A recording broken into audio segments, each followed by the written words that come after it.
Hello दोस्तों, story Aditya YT में आपका स्वागत है। शुरू करते हैं एक novel, cute princess love, part 4, chapter 36।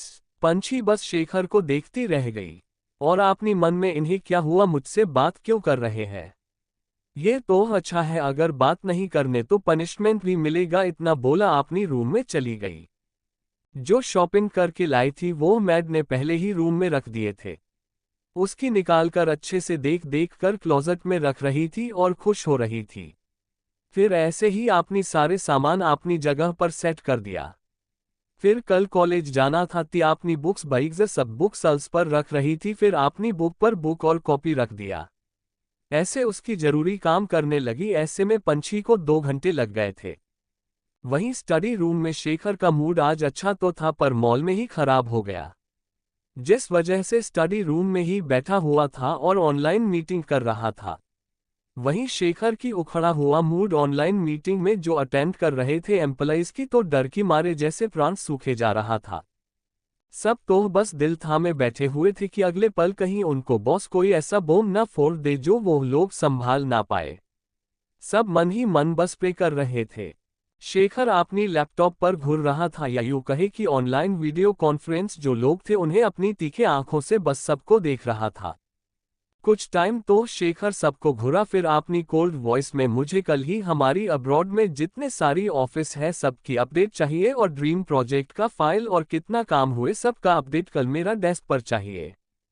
Shekhar की इतना सर्द वॉइस तो सब डर गए। फिर उनमें से एक एम्प्लॉइज ने अपनी ताकत बटोरा और हकलाते हुए ओ सर, इतना भी वो एम्प्लॉइज बड़ी मुश्किल से कहा। शेखर ने बस उस एम्प्लॉइज को एक कोड दिया। उसकी बात बेहद सर्द आवाज में, मैनेजर कौशल।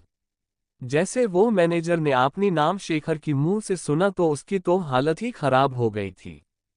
मैनेजर हकलाते हुए, ये सर, इतना बोला ही था कि शेखर अपनी कोल्ड आवाज में, मैनेजर कौशल, मुझे कल तक इंडिया में जितनी सारी ब्रांच है सब ब्रांच मैनेजर से फाइल हेड ऑफिस में आ जानी चाहिए, चाहे मेल्स हो या फाइल कल तक मेरे पास होने चाहिए। शेखर वर्ल्ड की सबसे बड़े बिजनेसमैन था, जितना इंडिया में उसकी बिजनेस फैला हुए था उतना इंडिया की बाहर भी। और उसका हेडक्वार्टर मुंबई में, जहां पर शेखर खुद रहता और वहीं से ही सब तरफ फैला हुए काम ही देखता है। वहीं कॉन्फ्रेंस भी कुछ टाइम तक हुए, उसकी बात खत्म हो गया। ऐसे ही बैठे बैठे दोपहर से शाम तक बहुत सारे ऑनलाइन मीटिंग कर लिया था। जब सारे मीटिंग खत्म हुआ तब शेखर गहरी सांस लिए आंखें बंद किए हुए चेयर पर लीन होकर बैठ गया। वहीं पंछी अपनी रूम में सोकर उठी और टाइम देखी और खुद से, क्या ये अभी तक नहीं आए, पर इतना टाइम तक स्टडी रूम में क्या कर रहे हैं, इतना खुद से बड़बड़ाते हुए बोली जा रही थी। फिर वॉशरूम चली गई। फिर वॉशरूम से फ्रेश होकर खुद को ठीक किए नीचे चली गई। जब नीचे आए और देखा वहां पर भी शेखर नहीं है। पंछी एक मैड को बुलाई तो वहां पर एक मैड आए और अपनी सर झुकाकर आपने बुलाया। पंछी पूरी हॉल में अपनी नजर दौड़ाते हुए, सर कहाँ है। पंछी की बात सुन वो मैड वैसे सर झुकाए, मैम वो अभी तक स्टडी रूम में है। पंछी, हम तुम जाओ। पंछी बस इतना बोली और किचन में जाने लगी। वो मैड भी पंछी की पीछे जाते हुए, मैम अगर आपको कुछ चाहिए तो बात दीजिए, आपको कुछ करने की जरूरत नहीं है। पंछी जाते जाते रुक गई और उस मैड की तरफ देखकर, हाँ मुझे भूख लगी, कुछ खाने को मिलेगा, इतना बोलते वक्त पंछी अपनी पेट हाथ फेरने लगी। वो मैड मुस्कुराते हुए, आप जाकर बैठिए, मैं आपके लिए स्नैक्स लेकर आती हूँ। पंछी वहां से हॉल में बैठकर टीवी ऑन किए डोरेमोन लगाकर देखने लगी। वहीं कुछ टाइम बाद वो मैड कुछ स्नैक्स लाकर पंछी की सामने तबेल पर रखकर चली जाती है। वहीं पंछी खाते खाते डोरेमोन देख रही थी और खिलखिलाकर हंस रही थी।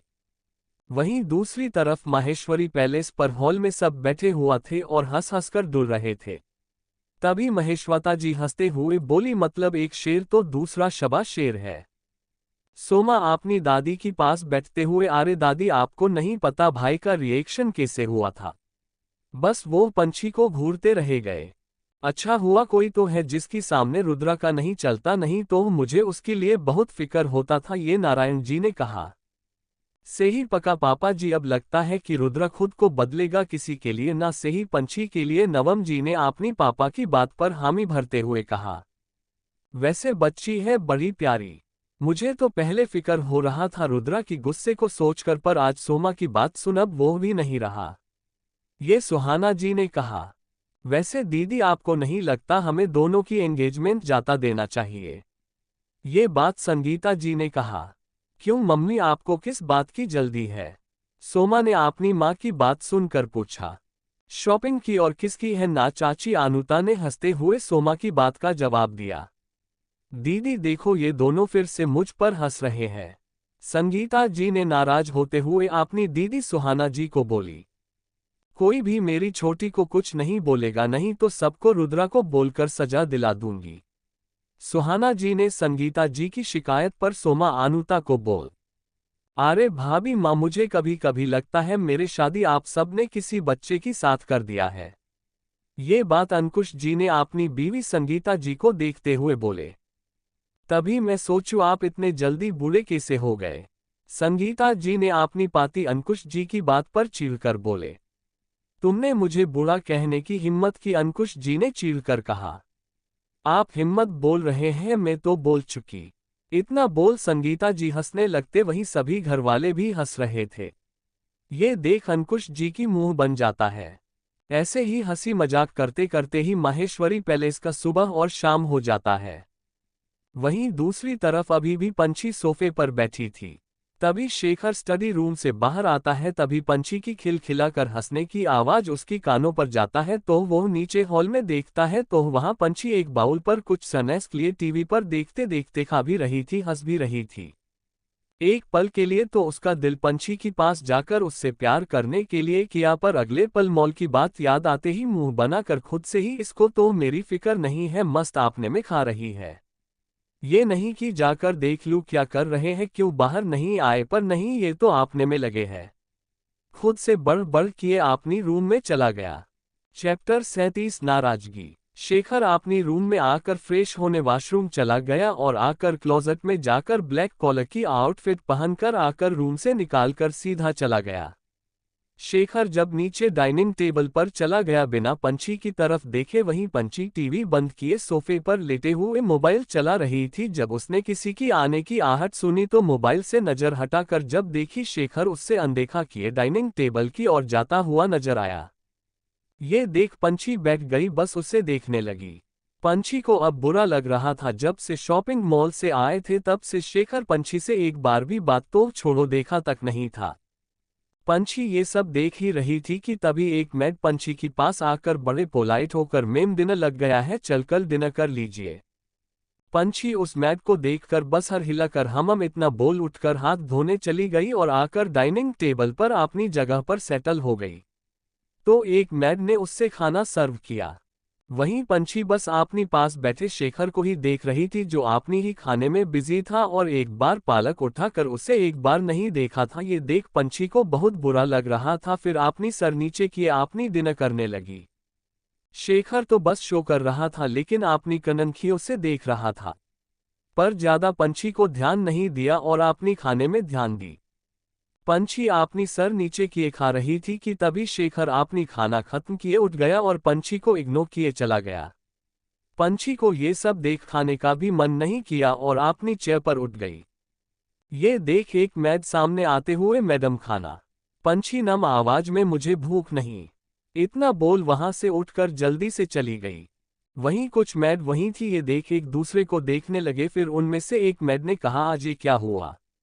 तभी दूसरी मैड ने पहले मैड को देखते हुए, क्या पता क्या हुआ होगा। तभी तीसरी मैड ने कहा, हाँ, पर पंछी मेम का खिला हुए चेहरा सर की इग्नोर करने से मुरझा गया है, देखा नहीं। तभी पहली मैड ने दोनों की तरफ देखते हुए, हाँ, मुझे बहुत बुरा लग रहा है उनके लिए। दूसरी मैड ने फिर से बोली, हाँ, मुझे दुख हो रहा है, भगवान करे जो भी जल्दी सब ठीक हो जाए। पंछी मेम की चेहरा ऐसे उदास अच्छा नहीं लगता। तभी तीसरी मैड ने दोनों को देखते हुए, हाँ, तू जो बोल रही है वैसा ही हो और अब मुझे लगता है आपनी काम करना चाहिए। उसकी बात तीनों वहां से आपनी काम करने चले गए। वहीं पंछी की तरफ अपनी छोटे छोटे कदम बढ़ते हुए जा रही थी। पंछी ऐसे चलते हुए और अपनी नम आवाज से, हे भगवान जी, ये मुझसे बात क्यों नहीं कर रहे हैं, इतना बोलते हुए अपनी रूम की बाहर आकर रुकती है। पंछी रूम की डोर के बाहर रुककर अपनी दोनों हाथ जोड़कर ऊपर की तरफ देखते हुए, भगवान जी आप उन्हें बोलो ना मुझसे बात करे, आपको 1 किलो मोतीचूर का लड्डू दूंगी, पर उन्हें बोलो मुझे बात करे। इतना बोलकर डोर ओपन करके अंदर चली गई। जब पंछी रूम में आई तो शेखर पास रखे काउच में बैठकर अपनी एक हाथ पर फाइल और एक हाथ में लेप पर टाइपिंग कर रहा था।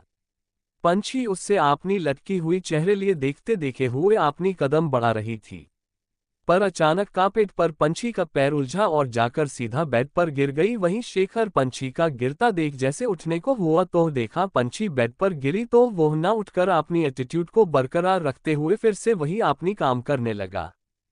पंछी ऐसे गिरने से कुछ पल वैसे ही गिरी रही मानो उसको पता हो कि शेखर आकर उसकी बाहों में उठाकर अच्छे बैठाएगा और कहीं चोट लगी कि नहीं देखने लगेगा, पर ये क्या हुआ, शेखर आना तो दूर देखा तक नहीं। फिर पंछी ठीक से उठकर बैठ गई और शेखर को देखने लगी जो अपनी काम में गुम था। बस पंछी शेखर को देखती रही। शेखर जो अपनी काम कर रहा था वो अपनी सर उठा पंछी को देखकर रूड वॉइस में, क्या है, क्यों देख रहे हो। शेखर की इतना रूड होना देख उसकी दिल में एक दर्द सा उठा, आंखों नम हो गया और अपनी कांपती आवाज में, आप मुझसे बात क्यों नहीं कर रहे हो। शेखर अपनी लेप और फाइल रखते हुए, क्यों करूं मैं तुमसे बात, तुम तो मेरी एक भी नहीं सुनती ही तो क्यों करूं तुमसे बात। पंछी को उसकी ऐसे बात सुन बुरा लगा, पर ज्यादा ना सोचे हुए बेड से खड़े होते हुए, पर मैंने कब आपकी बात नहीं मानी। शेखर यह सुन अपनी आंखें छोटी करते हुए, तो ये बताओ तुमने मेरी कितनी बात मानी हो। इतना बोल पंछी को देखने लगा। पंछी ये सुन चुप हो जाती है, जिससे देख शेखर ने बेड की तरफ जाते हुए, क्या हुआ, याद नहीं है, होगा भी कैसे, तुमने अभी तक हर बात को जो इग्नोर करती हो। इतना बोल जाकर अपनी साइड का लाइट ऑफ किए कंबल ओढ़कर लेट गया। पंछी शेखर की उखड़ा हुए स्वभाव देख दिल में और ज्यादा जोर से दुखने लगा और पंछी की आंखों से एक आंसू लुढ़क कर गाल पर आ गया। पंछी जल्दी से अपनी आंसू पोंछकर जाकर बेड पर चढ़ जाती है और शेखर की कंबल की अंदर घुस जाती है और शेखर की सीने में सार घुसाए बोली, आप मुझ पर गुस्सा हो, मैं आपकी बात सुनूंगी, पर आप प्लीज मुझसे बात करूं। शेखर बस पंछी की हरकत देख रही थी, कुछ बोल ही नहीं रहा था। जब पंछी देखती है कि शेखर कुछ नहीं बोल रहा तो पंछी शेखर की टी शर्ट की अंदर अपने आप को घुसा देती है और पंछी आराम से भी आ गई क्योंकि शेखर ने स्ट्रेचेबल शर्ट पहन रखा था। Chapter 38 romance. पंछी की ऐसा करने से शेखर ने पंछी को थोड़ा नर्म होते हुए, ये तुम क्या कर रही हो। पंछी वैसे शेखर की टी शर्ट के अंदर जाते हुए, मुझे नहीं पता। शेखर पंछी को अच्छे से पकड़ लिया इस डर से कहीं पंछी गिर न जाए। फिर अपनी टोन चेंज करते हुए, तुम्हें नहीं पता तो किसको पता होगा, और तुम मेरी टी शर्ट की अंदर कहाँ चली आ रही हो। पंछी अपनी मासूम आवाज में, आप तो मुझसे बात नहीं कर रहे हो, पता मैं मुझे यहाँ शेखर की टी शर्ट की अंदर से शेखर की दिल की तरफ दिखाते हुए दर्द होता है। ये सुन शेखर की चेहरे पर एक छोटी सी स्माइल आ गया और पंछी को वैसे लिए बैठ गया तो पंछी ने अपनी सर शेखर की नेक से होते हुआ अपनी सर बाहर निकाली और अब हालत ऐसी थी कि एक शर्ट में दोनों थे। पंछी ने शर्ट के अंदर शेखर को पकड़ लिया।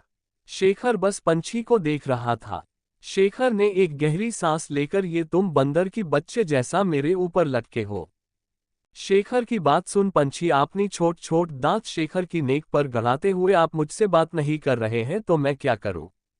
पंछी की काटने से तो शेखर को तो कोई फर्क नहीं पड़ रहा था, वैसे बैठे हुए ही तो क्यों करूं तुमसे बात, तुम मेरी कौन सी बात सुनती हो।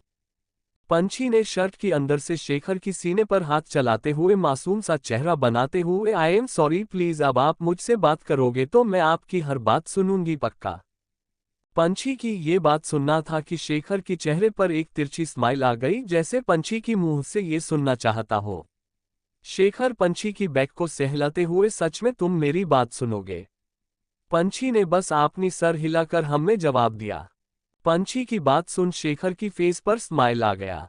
शेखर ने आज सुबह से बात नहीं किया था, जिससे उसकी दिल में एक अलग ही एहसास हो रहा था। शेखर ने पंछी की गर्दन पकड़ लिया और अपनी करीब लाकर पंछी की होठों पर किस करने लगा और एक हाथ अपनी शर्ट के अंदर डालकर पंछी की कमर को सहलाने लगा। एक लॉन्ग डीप किस करने लगा।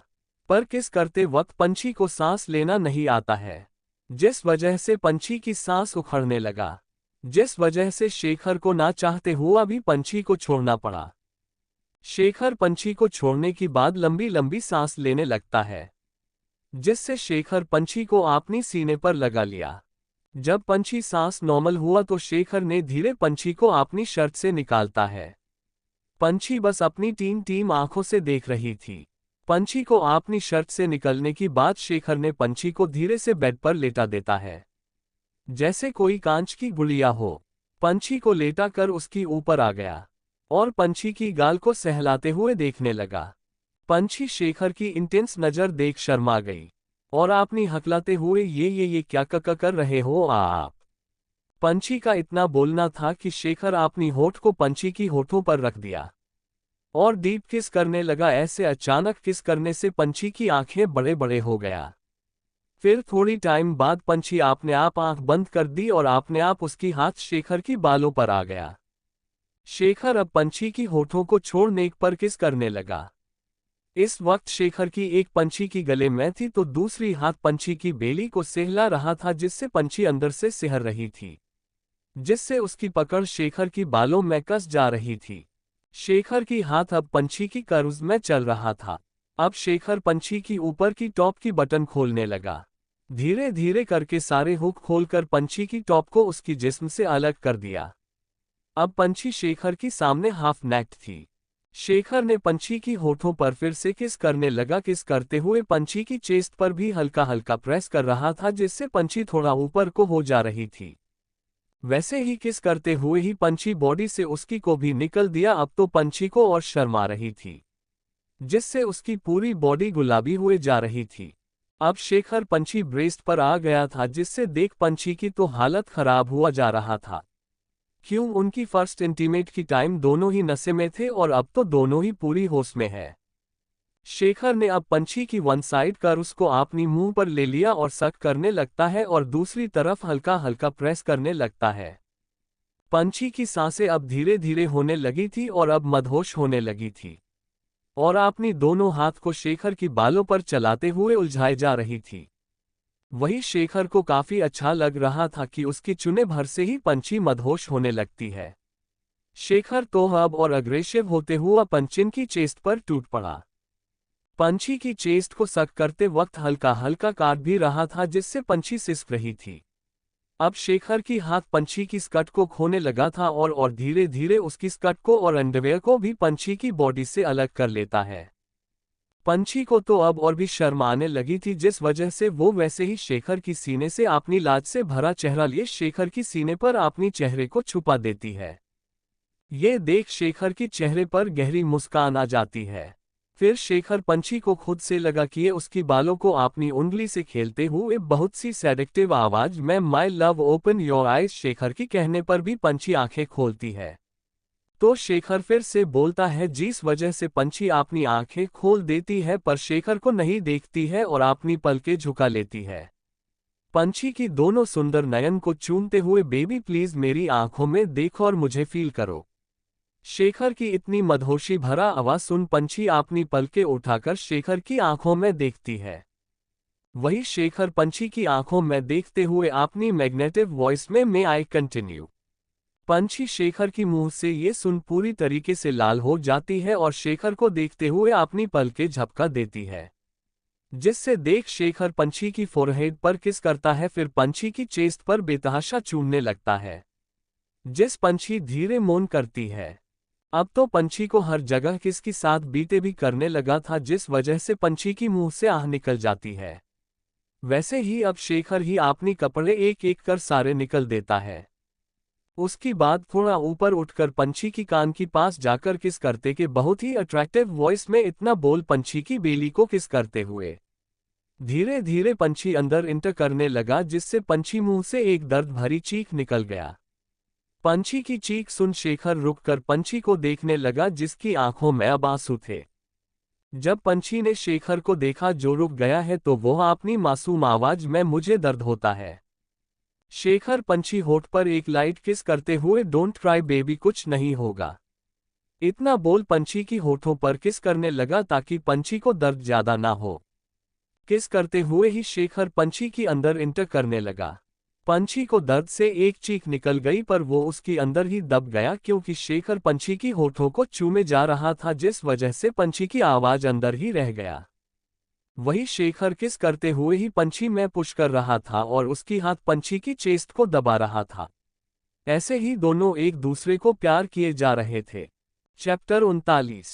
दो ने रात में न जाने कितनी बार इंटीमेट हुए थे। लगभग 3 बजे ही दोनों का प्यार का सेशन खत्म हुआ। हालांकि शेखर अभी और करने चाहता था पर पंछी ने जल्दी सो जाने से खुद को रोक लिया। पंछी तो थक कर सो गई थी पर शेखर बस पंछी को देखे जा रहा था। शेखर पंछी की बाल को सहलाते हुए थैंक यू सो मच जान for coming into my life and completing me इतना बोल पंछी की बालों में किस किए अपनी बाहों भर लेता है। पंछी भी शेखर को कसकर पकड़ लेती है। दोनों ही एक दूसरे से लिपटे हुए सो जाते हैं। अगले सुबह शेखर हमेशा की तरफ आज भी जल्दी उठकर जिम चला गया था और पंछी दुनिया को बेचकर सो रही थी। आखिर सोती भी क्यों ना, बेचारी को रात में शेखर को जो झेलना पड़ा था। शेखर अपनी वर्कआउट करके 7:30 बजे रूम में आता है। जब शेखर बेड में देखती है तो पंछी किसी पप्पी की तरफ तकिया से लिपटे सो रही थी। वही शेखर उस पिलो को अपनी जलती हुई आंखों से देख रहा था, मानो जैसे वो पिलो ना होकर उसका कोई दुश्मन हो। कुछ देर पिलो को घूरने की बाद शेखर अपनी सर झटक कर सीधे वॉशरूम चला जाता है। वही शेखर वॉशरूम में कुछ टाइम बाद बाहर आ गया। तभी पंछी अपनी सुंदर नींद में दुनियादारी से दूर आराम से सो रही थी। शेखर ने एक नज़र पंछी को देखा, फिर रात की बात याद आते ही स्माइल आ जाता है। फिर चलकर पंछी के पास आकर बेड की सरहाने बैठकर पंछी बाल को सहलाते हुए माथे पर किस करके उठकर क्लोजेट में चला गया। भारद्वाज मैंशन। वही भारद्वाज मैंशन में नीलिमा जी सबको आरती दे रहे थे। फिर आरती की थल लिए ऊपर कॉरिडोर से होते हुए एक रूम के पास आकर रुक गए। वही हॉल में शोभना जी अपनी पति गौतम जी के साथ बैठे हुए थे। शोभना जी ऊपर सीढ़ियों की तरफ था। वही बगल में बैठे गौतम जी शोभना जी कंधे पर रखकर क्या देख रहे हो। शोभना जी अपनी अंधे पर रखा गौतम जी की हाथ पर अपनी हाथ रखते हुए यही देख रही हूं कि मेरा ये परिवार बन गया है और मैं कुछ नहीं कर पा रही हूं। गौतम जी उनको हौसला देते हुए शश, पहली बात हमारी परिवार नहीं बनता है, बस आपसी नाराजगी है, फिक्र मत करो सब ठीक हो जाएगा। शोभना जी एक कड़वी मुस्कान के साथ कैसे सब ठीक होगा, बड़ी बहू अपनी जिद पर है, ना खुद आ रही है ना गुलिया के बारे में कुछ बोल रही है, और मेरी छोटा बेटा अपनी पत्नी से पिछले 9 सालों से दूर है, ऐसे में कैसे सब ठीक होगा। इतना बोलते हुआ उनकी आंखों में नमी तैर गई।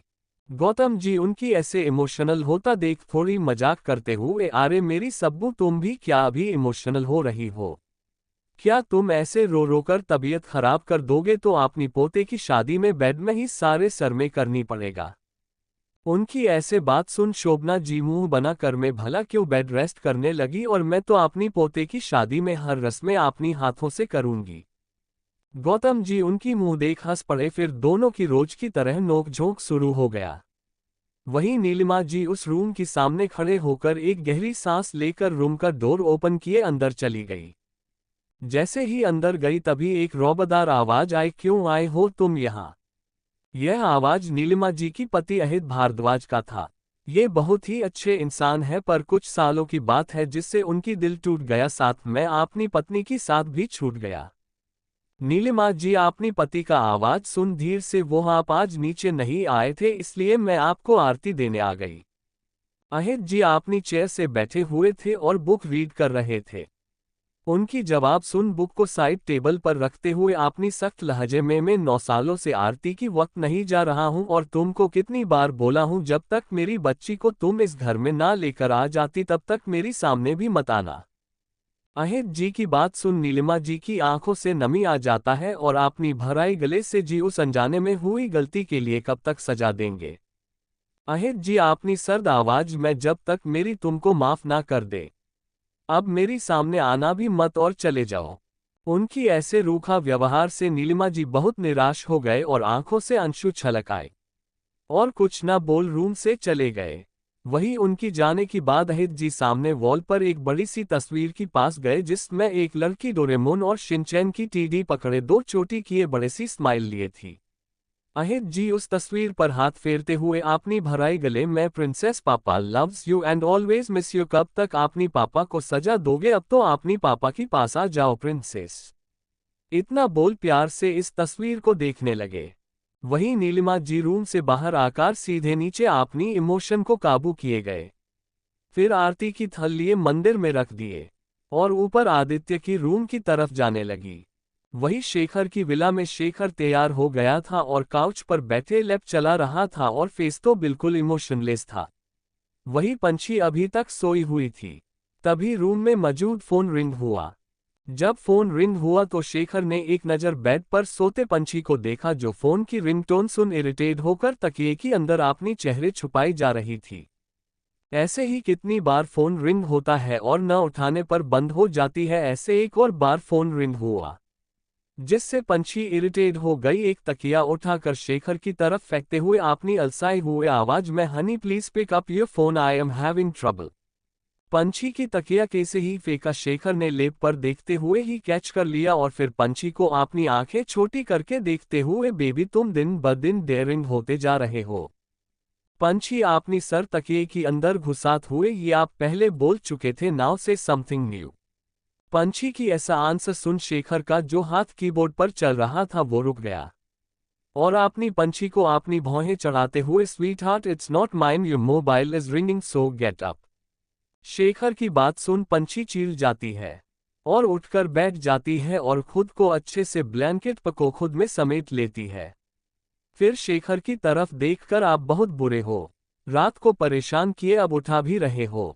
शेखर बेबी मैंने तुमको नहीं उठाया, तुम्हारा मोबाइल ने तुमको उठाया है। पंछी शेखर को तीखी नजर से घूरते हुए, तो आप जानते हो ना मैं सो रही हूं, तो कॉल उठा तो सकते थे ना। शेखर अपनी आंखें चढ़ाते हुए, अच्छा कैसे उठता कॉल। पंछी चील कर, कैसे क्या, जब आपको कॉल आता है जिस तरह से उठाते हो वैसे। शेखर अपनी आईब्रो स्क्रैच करते हुए, बेबी यू आर सो फूल।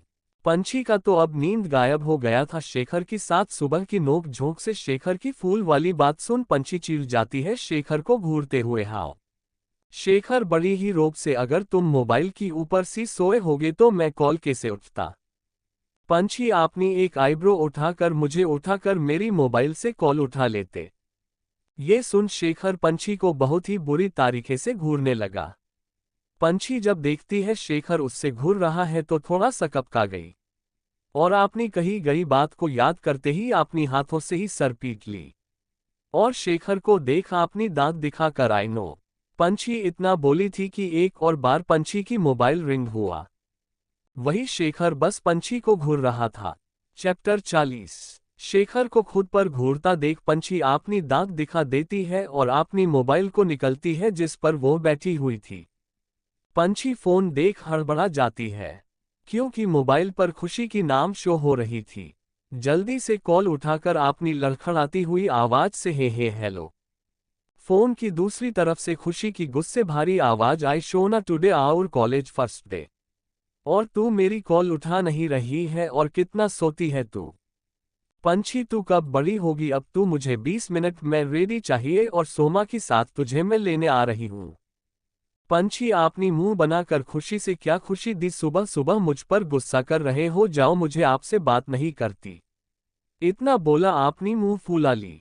वही शेखर काउच पर बैठे पंछी की बातें और फेस रिएक्शन देख खुद से ही कोई ऐसे सिचुएशन पर भी अपनी मुंह बना रही है। फिर अपनी सर झटक खड़े होकर पंछी की तरफ जाने लगा।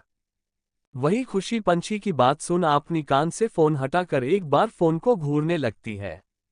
जैसे अगर पंछी सामने होती तो घूरती, वैसे ही फोन को घूरने लगती है। अब पंछी सामने थी नहीं तो फोन को घूरने लगती है। फिर अपनी कान पर फोन लगाकर, शोना आई एम सीरियस, तू अब ये बच्चों जैसे बिहेव करना बंद कर और प्लीज जल्दी रेडी हो जा। पंछी जैसे कुछ बोलने को हुई, शेखर पंछी के पास आकर उसके पास बैठ जाता है। फिर पंछी को अपनी गोद पर खिंचकर बैठा लेता है जिससे पंछी हैरान रह जाती है, ना खुशी को कुछ बोल पाती है ना शेखर को, बस अपनी बड़ी बड़ी आंखें किए शेखर को देख रही थी।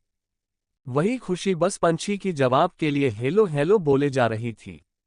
और इधर पंछी शेखर की हरकतें देखे जा रही थी, जो अभी उसकी नेक पर किस कर रहा था और पंछी की बेली को सहला भी रहा था, जिससे पंछी सिहर रही थी।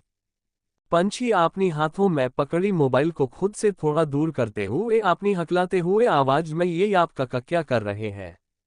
शेखर पंछी को किस करते हुए, आज तुम कॉलेज नहीं जाओगे। पंछी अपनी गर्दन टेढ़ी करके शेखर को देखते हुए, क्यों ना जाऊं, मैं तो जाऊंगी। इतना बोल मोबाइल को अपनी कान में लगाकर बिना खुशी की बात सुने में कॉलेज पहुंच जाऊंगी। इतना बोल कॉल कट कर दिया। वही शेखर पंछी की बात सुन उससे बस घूरने लगता है। पंछी कॉल काटने की बाद शेखर की तरफ देखकर, देखिए आप मुझे ऐसे घूर नहीं सकते और आप मुझे कॉलेज जाने से मना नहीं कर सकते।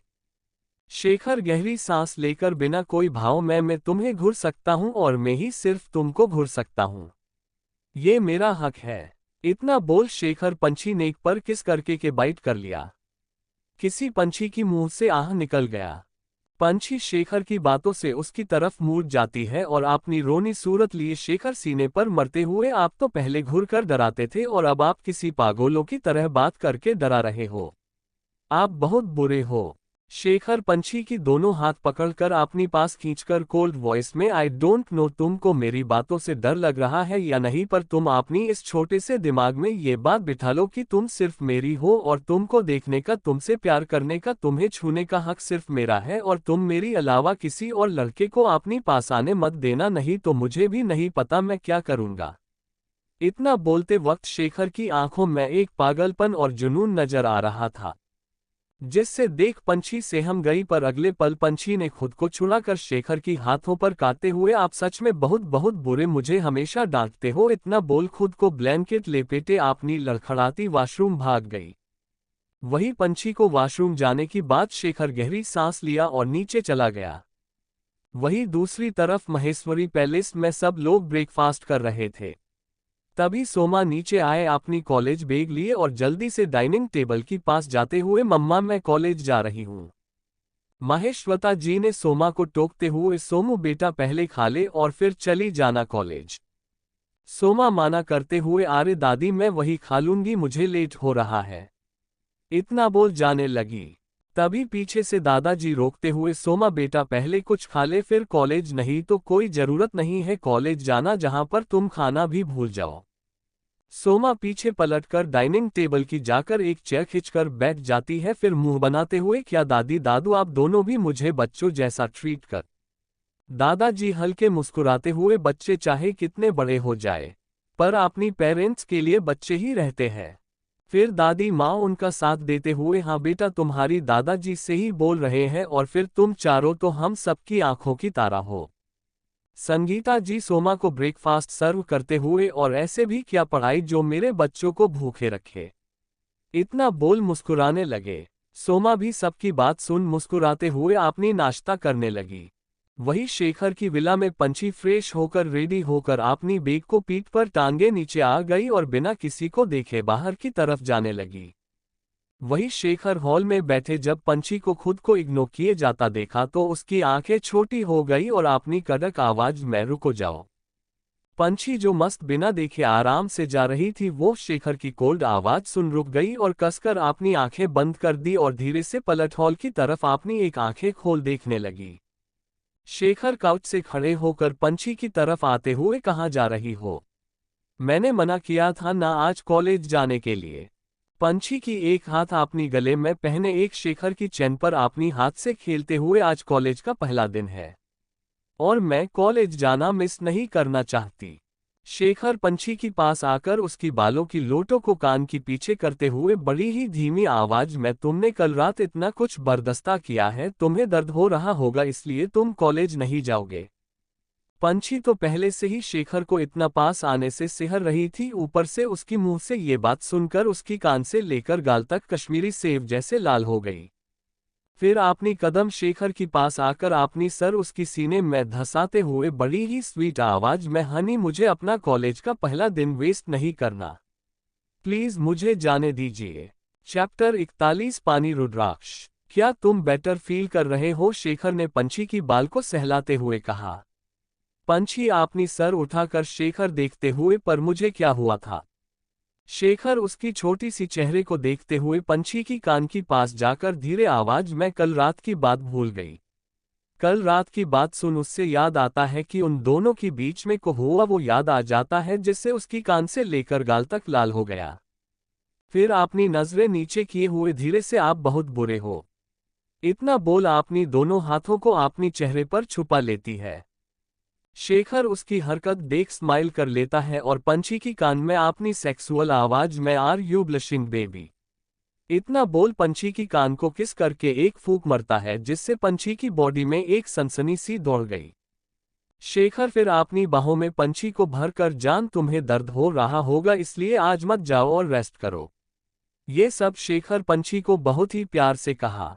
पंछी वैसे ही अपनी हाथों को अपने चेहरे को छुपाकर शेखर की बाहों में थी और वैसे ही रहते हुए, now I am fine please मुझे जाने दीजिए, इतना बोल अपनी हाथ को हटाकर पप्पी फेस बनाकर शेखर को देखने लगती है।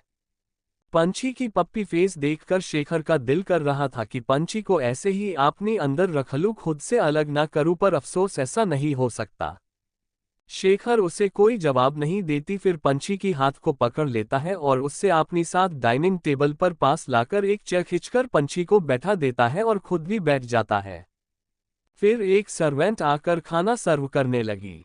शेखर पंछी को देखते हुए, पहले ब्रेकफास्ट करो फिर मैं खुद तुम्हें कॉलेज छोड़ने जाऊंगा। पंछी शेखर की बात सुन खुश होते हुए, सच्ची आप मुझे छोड़ने जाएंगे? शेखर बस हाँ में आपन सर हिला दिया और अपनी हाथों से पहले बाइट पंछी को खिलाता है। पंछी भी खुशी से खाने लगती है और शेखर उसको खुश देख खुश हो गया, पर अपनी फेस पर आने नहीं दिया और आराम से अपनी नाश्ता करने लगा। वहीं दूसरी तरफ खुशी और सोमा कॉलेज के लिए निकल गई थी और सोमा जाते टाइम खुशी को लेकर चली। कुछ टाइम बाद दोनों ही कॉलेज पहुंच गई थी। दोनों को छोड़ ड्राइव चला गया और उसके सामने खुशी और सोमा पंछी का वेट करने लगे। वही पंछी भी शेखर की साथ विला से निकल गई थी। शेखर की कार में पंछी शेखर की गोद में दुबक कर बैठी थी और शेखर उसकी बालों को सहलाते हुए बस शेखर की इंस्ट्रक्शन चुपचाप सुन रही थी। फिर अपनी सर ऊपर करके शेखर की चेहरे की तरफ देखते हुए अपनी क्यूट आवाज में, आप तो सबसे दूर रहने को बोल दिया, पर मैं अकेले अच्छा नहीं लगेगा। तुम अकेले कैसे रहोगे? तुम्हारी साथ खुशी सोमा और कुकी भी तो है, फिर अकेले कैसे हुए? शेखर ने पंछी की चीन को पकड़े उठाते हुए बोली। पंछी मुंह बनाते हुए, पर नए दोस्त बनाने में क्या प्रॉब्लम है? ये अच्छे बात है ना? शेखर पंछी की बात सुन सांस छोड़ते हुए, बच्चा तुम अभी बहुत छोटी हो, तुम्हें नहीं पता दुनिया में कितने बुरे लोग हैं।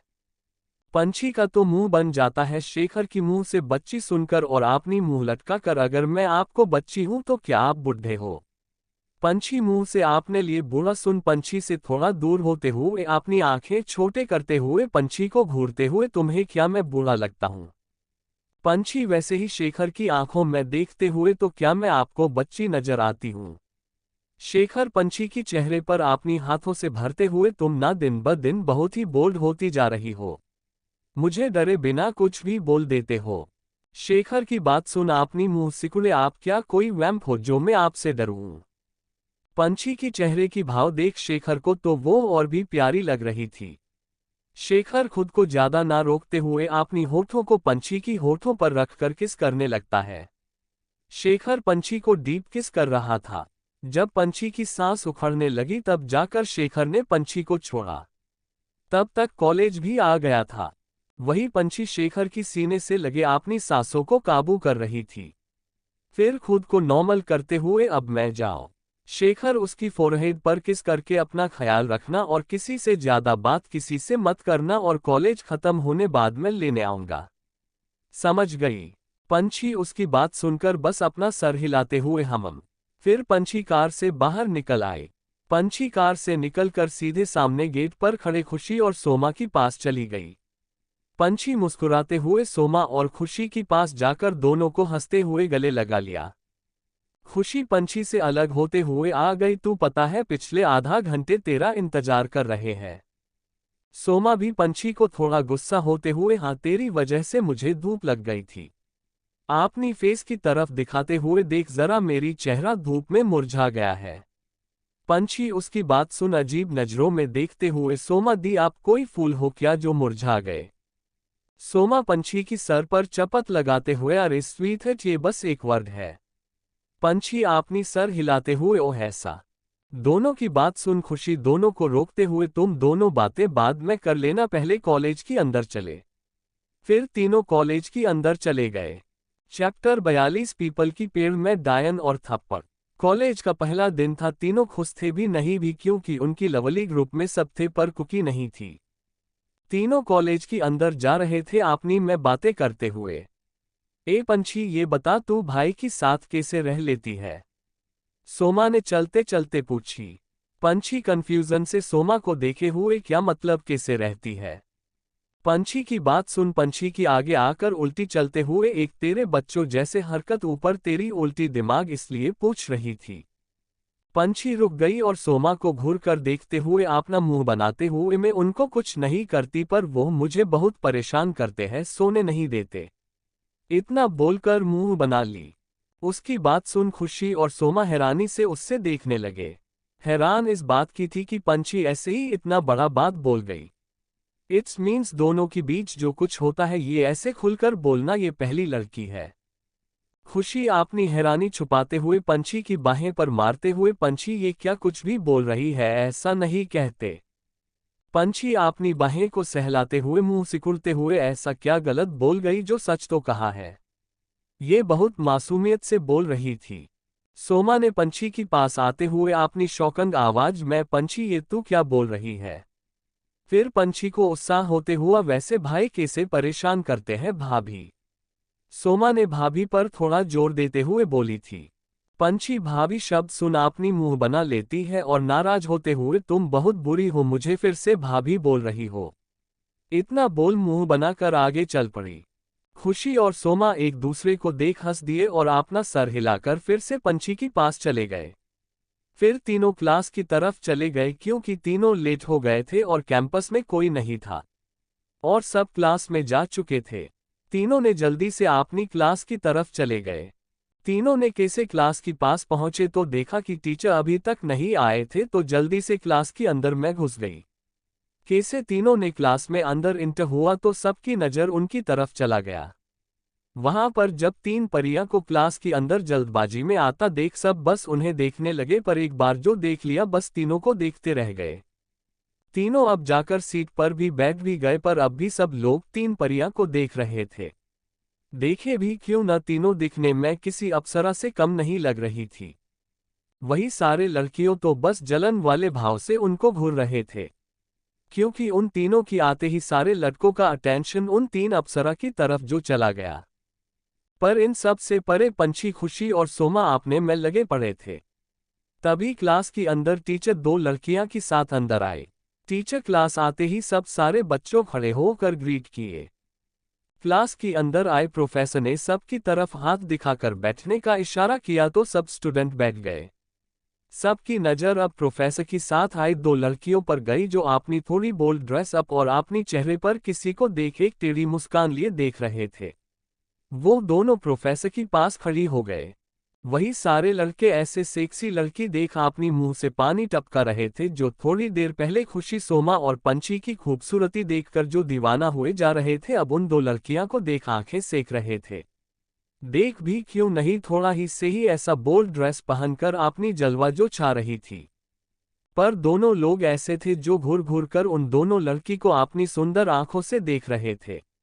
ये और हमारी सोमा और खुशी थी, और पंछी का तो उन दो लड़कियों से किसी कोई मतलब नहीं था। तभी प्रोफेसर ने सबकी तरफ देखकर स्माइल करते हुए अपनी तेज आवाज में, hello to all the students, I am the professor of your class, my name is Geeta Dutt, from now onwards all of you will start a new journey along with the start of class, so let's first start with our introduction. इतना बोल फिर अपनी साथ आए उन दोनों लड़की को देखते हुए, पर उससे पहले आप सबको इन दोनों से मिल लो, ये लिसा एंड नेहा है जो आप सबके साथ ही इस क्लास में स्टडी करेंगे। सभी लोग उन दोनों को है कहा शिवाय खुशी, सोमा और पंछी के। फिर वो दोनों जाकर मुस्कुराते हुए जहां पर खुशी, सोमा, पंछी बैठे थे ठीक उनकी साइड की बेंच पर बैठ गए। लिसा ने तिरछी मुस्कान के साथ थोड़ा झुककर नो वंडर खुशी कि तुम लोगों से फिर से क्लास शेयर करने पड़ेगा। खुशी सामने देखते हुए उसी टोन, इसमें कोई अचरज की बात नहीं है। जहां पीपल की पेड़ वहां रहेगी डायन। इतना बोल खुशी सामने से नजर हटाकर लिसा को देखने लगती है। खुशी की डायन वाली बात सुन लिसा गुस्सा हो जाती है और धीमे लेकिन गुस्से भरी आवाज में, तुम्हारी ये हिम्मत कि तुम मुझे डायन बोलो। लिसा की बात सुन खुशी बड़ी सी स्माइल करते हुए, अरे मैंने बस एक एग्जाम्पल दिया पर तुमने तो खुद को ही डायन समझ लिया, कहीं तुम सच में तो नहीं। ये बात को खुशी ने अधूरी छोड़ दी। वहीं पास में बैठे सोमा और पंछी अपनी मुंह दबाकर हंस रहे थे। खुशी की बात सुन लिसा गुस्से घूरते हुए जैसे ही कुछ बोलने को हुई, प्रोफेसर दत्त की आवाज पूरी क्लासरूम में गूंज उठी, जिससे नेहा ने लिसा को प्रोफेसर को दिखाकर शांत होने को बोलती है। प्रोफेसर दत्त तो बच्ची फिर शुरू करते हैं एंट्री सेशन, हम सब से पहले लास्ट बात से शुरू करते हैं। फिर थोड़ा रुककर पूरी क्लास पर नजर डालते हुए, तो शुरू करो अपना अपना इंट्रो देना। फिर धीरे धीरे सबने अपना अपना इंट्रो देने लगते हैं। ऐसे में आज कॉलेज का पहला दिन है, जिस वजह से क्लास तो होने रहा, इसलिए प्रोफेसर दत्त ने इंट्रोडक्शन लेकर सबको बोलकर चले गए कि वो अपना पूरा कॉलेज देख ले। अभी तो क्लास शुरू हुआ है, क्यों स्टार्टिंग में बच्चों को पढ़ाई से ज्यादा कॉलेजेस की अंदर का व्यू देखने में सबको अच्छा लगता है, जिस वजह से 2 दिन क्लास होने से रहा। मिस दत्त की जाने की बाद क्लास के कुछ लड़के लिसा और नेहा के पास आ गया, जो उनसे दोस्ती करना चाहता हो तो कुछ लाइब्रेरी चले गए। वही पंछी, सोमा और खुशी भी कॉलेज निकलने के लिए जाने लगे। पंछी जैसे ही आगे जाने को हुई, ये देख लिसा ने अपनी पैर आगे कर दी और अचानक किसी का पैर आ जाने से पंछी गिरने अपना बैलेंस नहीं बना पाए और गिरने को हुई। पर उससे पहले ही सोमा और खुशी जल्दी से पंछी को संभाल लिए। यार इधर हीरो इंटरव्यूता पर हीरो तो अपनी ऑफिस में है, तो क्या ही कर सकते हैं। लिसा ने अपनी बेंच से खड़ी हुई और बड़े मक्कारी से कहने लगी, उफ आई एम सॉरी पंछी तुम्हारी गिरने से बचने के लिए, बट आई एम प्रोमिस ये जो गिल्ट है वो ज्यादा दिन नहीं रहेगा। वही पंछी जो गिरने की डर से अपनी आंखें बंद किए सांसों को काबू कर रही थी, वही लिसा की बात सुन आपने आंखें खोलकर लिसा को देखने लगती है। वही पंछी को तो अब तक ये समझ नहीं आया कि आखिर लिसा को उससे क्या दुश्मनी है, को हर बार उससे ऐसे चोट पहचाने लगी रहती है। वही सोमा और खुशी को तो लिसा की इस हरकत पर गुस्सा आ रहा था। फिर पंछी को ठीक से खाद किए खुशी लिसा के पास जाकर अपनी हाथ बंधे हुए, लिसन लिसा पहले जो था बचपना समझ कराए किया, पर इस बार कुछ भी करने की सोची तो अंदाजा भी नहीं लगा पाओगे क्या से क्या कर दूंगी। ये खुशी ने लिसा को वार्निंग टोन में कहा। खुशी की बात पर नेहा सामने आते हुए, ओह रियली खुशी क्या कर सकती हो तुम, जरा हम भी तो देखे। इतना बोल नेहा बड़ी एटीट्यूड में खुशी के सामने हाथ बंधे खड़ी हो गई। खुशी उसकी बात सुन अपना सर नामे हिलाए और एक जोर का चाटा नेहा को दे मारी। वही जितने स्टूडेंट थे सब अपनी मुंह पर हाथ रख दिए। यहां तक सोमा और पंछी भी हैरान थे। चैप्टर 43 खुशी का नेहा की थप्पड़ करना देख सब तो शॉक्ड थे। वही नेहा एक हाथ अपनी गाल पर रखकर खुशी को गुस्से से देखते हुए, हाउ डर यू, तुम्हारी हिम्मत कैसे हुई मुझे थप्पड़ मारने की। नेहा को लिसा साइड कर सामने आते हुए, खुशी क्या तुम लड़ना चाहते हो तो बता दो। लिसा ने गुस्से में अपनी दांत पीसते हुए बोली। लिसा की बात सुन खुशी अपनी आंखें उचकाते हुए बोली, तुम दोनों की ही तो भूत चढ़ा था कि मैं क्या कर सकती हूँ वो देखने का, और अब तुम मुझे ब्लेम कर रहे हो, this is not fair baby dolls. Last line खुशी ने जोर देते हुए कहा था। फिर दोनों को देखकर बात को आगे बढ़ते हुए, और अब भूत उतर गई हो तो अपनी डायन वाली जगह पर आ जाओ, इतना बोल अपनी एक आंख दबा दी। वही लिसा और नेहा तो बस गुस्से भारी नजर से देखती रह गई। बेचारी नेहा की तो एक चाटा से जबड़े ही हिल गए, जिससे बोलना चाहे तो कुछ बोल ही नहीं पाएगी, और लिसा तो बस अपनी दांत खटखटाते हुए खुशी को देखती रह गई, क्योंकि उसने नेहा की हालत देख ज्यादा कुछ नहीं बोली, क्योंकि अगर उसकी गाल पर वो थप्पड़ पड़े तो शायद हॉस्पिटल ही पहुंच जाए, और एक थप्पड़ खाकर खुद की इंसल्ट थोड़ी करवानी है, इसलिए बस गुस्से से घूरते ही रह गई। वही तीनों दोनों को ऐसे छोड़ क्लासरूम से बाहर जाने लगे, तभी लिसा पीछे से, खुशी तुमने जो आज किया है वो मैं बहुत जल्द तुम्हें रिटर्न करूंगी, वेट करना। खुशी बिना मुड़े तिरछी मुस्कान के साथ में वेट करूंगी। इतना बोल तीनों चले गए। वही लिसा और नेहा गुस्से से बस तीनों को जीते हुए देखती रह गई। वही कुछ लड़के और लड़कियां जो लिसा और नेहा के पास आए थी वो अब दूर हो गए थे। फिर नेहा ने लिसा की कंधे पर हाथ रखा तो लिसा नेहा की तरफ देखी तो नेहा ने सिंबल करते हुए बोलने की कोशिश करने लगी। पर लिसा समझ ही नहीं पा रही थी। बहुत बार कोशिश करने पर भी लिसा नेहा की सिंबल लैंग्वेज समझ नहीं पा रही थी। एंड लिसा ने चीर कर देख, आज पहले बहुत तमाशा हो गया है और अब तू ये वो दिखाकर दिमाग मत खराब कर, नहीं तो मेरी हाथ और तेरा दूसरा गाल होगा। लिसा की बात सुन नेहा मायूस हो जाती है और जल्दी से दूसरी गाल पर हाथ रख देती है। वही दोनों की बात सुन रही बगल में खड़ी लड़की आगे आकर बोलती है, लिसा ये सिंबल दिखाकर ये बोल रही है, इसकी जबड़ें हिल गई है, इसे हॉस्पिटल ले चलो, वही बताना चाहती है। लिसा उस लड़की की बात सुन उससे गुस्से से घूरने लगती है। लिसा को लगता है वो ऐसे ही बोलकर उनका मजाक उड़ा रही है, समझकर बस गुस्से से देख रही होती है। उस लड़की की बात सुन नेहा की आंखों में चमक आ जाती है और लिसा को अपनी तरफ करके अपनी सरहा में हिला देती है, जिससे लिसा समझ जाती है और नेहा को लेकर हॉस्पिटल चली जाती है। वहीं दूसरी तरफ महेश्वरी अंपार में शेखर की केबिन में दयांश और आदित्य आए हुए थे और शेखर के साथ कुछ काम को लेकर या किस और के बारे में डिस्कस कर रहे थे, ये बताना मुश्किल था क्योंकि तीनों की फेस पर सीरियस एक्सप्रेशन था। आदित्य अपनी सर काउच की सहराहने टिकाते हुए, रुद्रा मैंने हर जगह हर कंट्री ढूंढ लिया पर मुझे उसकी कुछ पता नहीं चला। शेखर आदित्य को देखते हुए, तू अपने देश छोड़ हर जगह ढूंढा, कभी अपनी कंट्री में ट्राई किया है? इस बात पर दयांश ने सीरियस होते हुए, पर रुद्रा वो तो 9 साल पहले ही इंडिया छोड़कर जा चुकी है, तो यहाँ ढूंढना मतलब टाइम बर्बाद होगा। शेखर अपनी चेयर की तरफ जाते हुए, पता है चोर वहां होता है जहां चोरी हुआ रहता है। इतना बोलने की बाद अपनी सर बैठ जाता है। दयांश शेखर की बात सुनकर थोड़ी कंफ्यूजन में, पर रुद्रा यहाँ पर हम चोर नहीं आदि की बहन को ढूंढ रहे हैं, इतना बोल रुद्रा को देखने लगा। दयांश की बात पर आदित्य और शेखर दोनों उससे घूरने लगता है तो बेचारा दोनों को ऐसे खुद को घूरता पाकर सकपका जाता है। शेखर ने अपनी गुस्से से भारी आवाज में, दयांश तुम अपना दिमाग घर पर या फिर किसी और के पास छोड़ आए हो? वही उसकी बात सुन दयांश की मुंह बन जाता है। आदित्य अपनी माथे पर रब करते हुए, दयांश ये बस एक वर्ड था और तुम कुछ भी क्यों बोलते हो? दयांश अपना मुंह बनाते हुए, मुझे बात जितना समझ आया उतना मैंने कहा, मुझे क्या पता था उसका मतलब कुछ और ही होगा। शेखर अपनी कड़क आवाज में, दयांश स्टॉप इट।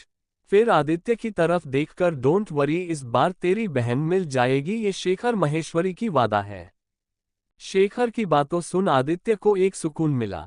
आदित्य को पहले से ही पता था कि अगर एक बार अगर वो उसकी बहन को ढूंढने को अपनी एफर्ट लगता तो आज उसकी बहन उसके सामने होती, पर वो खुद था जो शेखर को ये मामले पर इन्वॉल्व नहीं किया था।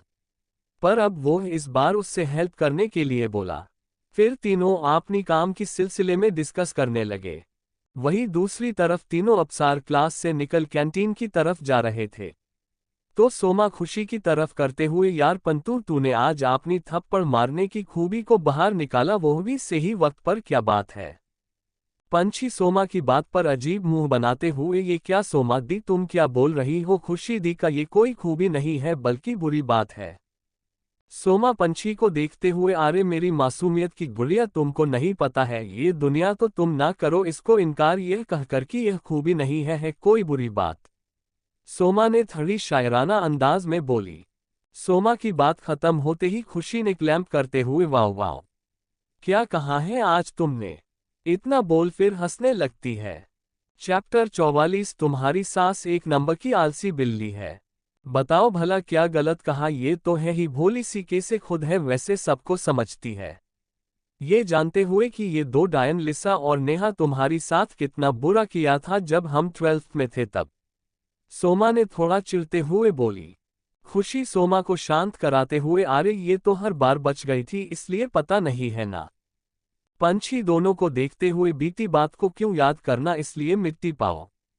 पंछी की बात सुन सोमा ने चलते हुए कहा, अपनी आंखें तदेरते हुए कहा, मिट्टी पाओ उस बात को हो देखा है आगे क्या होता है, वो चुड़ैल यहाँ जो आ गई थी खुशी हंसते हुए, वैसे सच कहा, पता नहीं अब क्या चाल चलेगी, अब तो ना चाहते हुए भी उससे रोज देखना होगा। फिर थोड़ा पेज लेकर, वैसे इतना बड़ा कॉलेज में एडमिशन कैसे मिल गया? पढ़ाई में तो एक नंबर गधी है। इतना बोल खुशी हंसने लगी। सोमा उसकी जवाब में, गधी का कोई जान पहचान का होगा और क्या।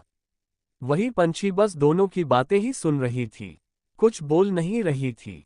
ऐसे ही बातें करते हुए तीनों कैंटीन तक पहुंच गए थे और कैंटीन के अंदर जाकर एक टेबल पर बैठ गए और अपने लिए ऑर्डर दिया। वही महेश्वरी पैलेस में सुहाना जी और संगीता जी लिविंग रूम में लगे काउच पर बैठे हुए थे और संगीता जी पेपर पर कुछ लिख रही थी जो सुहाना जी उनको बता रही थी। वही दादाजी और दादी माँ जो गार्डन से पैलेस के अंदर की तरफ आ रहे थे। अक्सर दादाजी और दादी माँ अपनी जीवन की इस उम्र में दोनों ही एक दूसरे के साथ ऐसे ही टाइम स्पेंड करते हैं। यही भी सही बात है, जीवन की अंतिम समय पर अपनी जीवन साथी के साथ हो, ये सबसे खूबसूरत लम्हा होता है। दादाजी और दादी माँ दोनों ही आकार काउच पर बैठते हैं। दादी माँ अपनी दोनों बहू को देख हुए, अरे बहू तुम दोनों क्या कर रहे हो? अपनी सास की बात सुनकर जैसे ही सुहाना जी कुछ बोलने को हुई ही थी कि संगीता जी चेहकते हुए, माँ हम ना अनुता की शादी का लिस्ट रेडी कर रहे हैं। दादी माँ दोनों को देखते हुए, पर बहू शादी को तो अभी टाइम है, तुम सब अभी से सब रेडी कर रहे हो। दादाजी अपनी पत्नी की बात सुनकर बोले, अरे भाग्यवान, अभी से नहीं किए तो बाद में चीज माइंड से बाहर निकल जाएगा। जैसे तुमने अपनी तीनों बच्चों की समय में हुआ था, आप भी ना वही बात को कितने बार आप मुझे टोंट मारते रहोगे। महेश्वता जी ने अपनी मुंह बनाते हुए कहा। दादाजी हंसते हुए, जब तक मेरी जुबान चलेगा तब तक बोलता रहूंगा। संगीता जी अपनी सास ससुर की कन्वर्सेशन सुनकर अपनी ससुर जी को देखते हुए, पापा जी ऐसा भी क्या कर दिया था मम्मी जी ने जो आप उन्हें ऐसा बोल रहे हैं? नारायण जी हल्की मुस्कुराते हुए, अरे बेटा जी, आपकी सासू माँ दुनिया में पहली ऐसे माँ होंगे जो अपनी बच्चों की शादी में अलसी बिल्ली की तरफ सिर्फ बिस्तर पकड़कर सोए होंगे। सुहाना जी अपनी ससुर जी की बात पर बोले, क्या मतलब है पापा जी? अरे बेटा, सब माँ अपनी बच्चों की शादी में कितना तैयारी करते हैं, कितनी दिनों से सब कुछ रेडी करते हैं, पर तुम्हारी सासू माँ एक सबसे अलग, जब उसी दिन में सब काम करती थी, यदि वो भी आधा अधूरी काम। फिर थोड़ा रुककर नारायण जी महेश्वता की को देखते हुए, तुम्हारी सासू माँ थोड़ी सी क्या काम करती थी, जाकर फिर सो जाती थी, से ही बोलूं तो तुम्हारी सास एक नंबर की आलसी बिल्ली है। उनकी बात पर सुहाना जी और संगीता जी हंस पड़े तो वही महेश्वता जी का मुंह बन गया और महेश्वता जी ने हल्के गुस्से से बोले, आप ना बस मेरी बुराई करते रहो मेरी बहुओं के साथ। लो जी, तुम्हारी अलसी वाली बात सामने आ गई तो गुस्सा कर रहे हो। दादाजी ने चिढ़ाने वाले भाव से कहा। दादी माँ अपनी आंखें दिखाते हुए, अगर आप मेरी बहुओं के सामने मेरी ऐसे बुराई करोगे तो मेरी क्या इज्जत रह जाएगी, इसलिए कुछ भी अनाप शनाप मत बोलिए। संगीता जी अपनी सासू को चिढ़ते हुए देखकर, वैसे माँ पापा जी ने से ही कहा, मैंने सैफाली दीदी की शादी में आपको देखा था। आप दीदी की विदाई के समय रूम को लॉक करके सो गए थे, जिससे पूरा घर सिर्फ आपको ही ढूंढ रहा था। सैफाली नारायण जी और महेश्वता की छोटी बेटी है। आपनी छोटी बहू की बात सुन महेश्वता चिढ़कर बोले, तुम दोनों ससुर और बहू मेरा काजल मत उड़ाओ, नहीं तो दोनों को घर से बाहर निकल दूंगी। भूलो मत, अभी भी सब मेरी हाथ में है। आपनी पत्नी की बात सुन नारायण जी कुछ नहीं बोलते चुप हो जाते हैं और वही अपनी सास की धमकी सुन संगीता जी अपनी मुंह पर उंगली रख देती है। वही सुहाना जी मंद मंद हंसे जा रही थी। कुछ समय की शांति की बाद चारों जोर जोर से हंसने लगते हैं। माहेश्वरी अंपार में शेखर अभी अपनी मीटिंग रूम में था और वही आदित्य और दयांश वहां से अपनी ऑफिस के लिए निकल गए थे। मीटिंग रूम की तापमान बहुत ही गर्म था, जिससे वहां पर अटेंड किए गए एम्प्लॉय का भी गला सूखने लगा था और ठंडी की दिन होने पर भी सबकी पसीने छूट रहे थे। शेखर गुस्से में मीटिंग टेबल पर फाइल फेंकते हुए, व्हाट नॉनसेंस, तुम लोग को एक मॉडल नहीं मिल रही है क्या? इंडिया में सारे के सारे मॉडल मार गए हैं क्या? इतना बोल शेखर ने गुस्से से टेबल पर हाथ जोर से मरता है, जिससे सब सकप का जाते हैं। तभी एक एम्प्लॉय थोड़ा डरते हुए, सासार वो एम्प्लॉय बहुत मुश्किल से इतना ही बोल पाया। चैप्टर 45। वो एम्प्लॉइज इतना बोला ही था कि शेखर ने टेबल पर जोर से मारते हुए अपनी गुस्से भरी आवाज में, क्या तुमने खाना नहीं खाया? वो एम्प्लॉइज शेखर की सर्द आवाज सुन हकलाते हुए सॉरी सर। उस एम्प्लॉय की फिर से हकलाते हुए आवाज सुन सिर्फ उससे घूरता है पर बोलता कुछ नहीं। कहीं ना कहीं उसे पता था कि उसका एक नज़र देखने ही बहुत है लोगों का जिस्म से रूह निकालने के लिए। फिर मीटिंग हॉल में अपनी सरसरी नज़र देखते हुए अपनी सर्द आवाज में, मुझे कल तक प्रॉफिट और लॉस सब का हिसाब चाहिए। अगर कल 10 बजे तक मेरी पास सब चीज का हिसाब नहीं मिला तो। इतना बोल बात को अधूरा छोड़ वहां से उठकर चला जाता है। जहां पर शेखर की जाने की बाद सब चैन की सांस ले रहे थे, वही कोई था जो परेशान हो रहा था।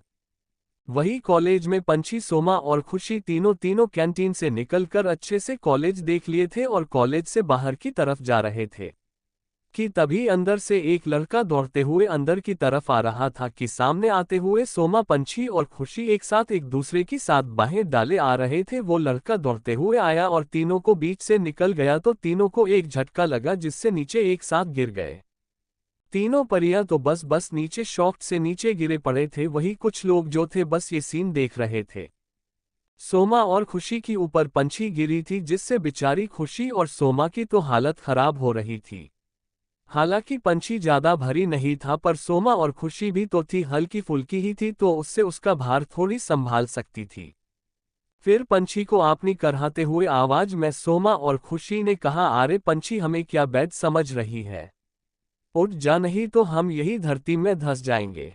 पंछी ने दोनों की दर्द भरी आवाज में सुन पंछी अपनी सेंस पर आकर जल्दी से दोनों की ऊपर से उठ जाती है। फिर खुशी कराहते अपनी कमर पर हाथ रखते हुए बोली, मार डाला रे, अपनी फेस पर दर्द की भाव लिए उठती है। वही सोमा भी अपनी कमर और हाथ को सहलाते हुए चीरकर पीछे पलटकर जोर से बोली, अबे दिन के अंधे, तुझे 3 लड़कियां नहीं दिखा जो धक्का मारकर जा रहा है? वही पंछी तो दोनों की ऊपर गिरी थी तो उससे कुछ नहीं हुआ था। वही सोमा ने जोर से बोली, जिस वजह से जिसने तीनों को धक्का दिया था वो सोम की बात सुन रुक गया और पलटकर उन तीनों को देखने लगा।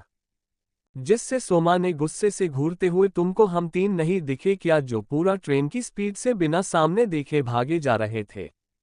वो लड़का ये सुन उन तीनों के पास आकर, क्या तुम माचिस की तील जैसे लड़कियां दिखाई दे तब ना देखो? उस लड़के की इस बात पर खुशी चिढ़ जाती है और गुस्से से अपनी बैग से एक पानी का बोतल निकलकर उस पर से सारे पानी उस लड़के के ऊपर उड़ेल देती है पर बोलती कुछ नहीं। वही खुशी की इस हरकत पर सामने खड़ा लड़का, यहाँ तक सोमा और पंछी भी अनजान थे। वही कुछ स्टूडेंट आकर इकट्ठा होने लगे थे। वो लड़का गुस्से से, तुम्हारी इतनी हिम्मत, मेरी ऊपर पानी फेंका, तुम जानती नहीं मुझे? खुशी अपनी भौहें चढ़ाते हुए, तुमने ही तो कहा था हम माचिस की तील है और तुमने तो हमसे टकरा कर गए थे ना, तो तुम कहीं जल ना जाओ इसलिए पानी फेंका। उसकी बात पर सब हंसने लगे थे तो वो लड़का तो गुस्से से लाल हुआ जा रहा था और अपनी दांत पीसते हुए वो बस इतना ही बोला था कि खुशी उस लड़के को इग्नोर किए सोमा और पंछी को अपने साथ लिए वहां से चली जाती है। वही तीनों की जाने की बाद वो लड़का गुस्से से बस अन तीनों को जाते हुआ देखता रहा। फिर अपनी आसपास देखा जो उससे ही देखे मुंह दबाकर हंस रहे थे, जिससे वो लड़का सबको अपनी सरसरी नजर डालते हुए कहा, क्या यहाँ मिठाई बन रहा है, निकलो यहाँ से। उसका ऐसा बात सुन सब वहां से धीरे धीरे चले गए। इतना बोल अपनी गुस्से से भरे मुंह लिए पैर पटकते हुए वहां से चला जाता है। वो लड़का अपनी गुस्से से हुआ लाल चेहरा और भीगा हुआ कपड़ा पहने कॉलेज की टेरेस पर चला गया। वहां पर 3 लड़के बैठे हुए थे। लड़के तो टेरेस की बाउंड्री में सट कर खड़े थे और एक लड़का उस बाउंड्री पर अपनी चेहरे पर ढके हुए लेता था। वही खुशी गुस्से में बस चली जा रही थी और उसकी पीछे सोमा और पंछी। सोमा उसकी गुस्सा देख रुक जाती है और तो उसको देख पंछी भी रुक जाती है। वही खुशी बस चली जा रही थी जब थोड़ी देर में उसे महसूस होता है कि उसके पीछे कोई नहीं आ रहा है तो खुशी रुक जाती है। पलटकर देखती है तो पंछी और सोमा उससे 6 कदम दूर खड़े थे। खुशी दोनों को देखा अपनी आंखें उचकाते हुए, आज क्या तुम दोनों यहाँ रुकने वाले हो? खुशी की बात सुन सोमा अपनी हाथ बंधे हुए उससे देखते हुए, तेरा आज का गुस्से होने वाले कोटा खत्म हुआ क्या कि तुझे और गुस्सा करना है? पंछी सोमा को देख उसकी तरह करते हुए अपनी हाथ बांधे अपनी आंखों को छोटे करते हुए खुशी को घूरने लगती है। वैसे ही रहते हुए बोलो खुशी तुझे गुस्सा होना है। और खुशी जो सोमा की सवाल से सोमा को ही देख रही थी। जैसे पंछी की आवाज सुन दोनों का नजर पंछी की तरफ चली गई, जिससे देख खुशी और सोमा एक दूसरे को देख फिर पंछी को देख जोर से हंसने लगते हैं। वही पंछी दोनों को ऐसे अचानक हंस देख कंफ्यूजन से देखने लगी। Thank you. आपको नोवेल कैसा लगा कमेंट करें और चैनल को सब्सक्राइब करें।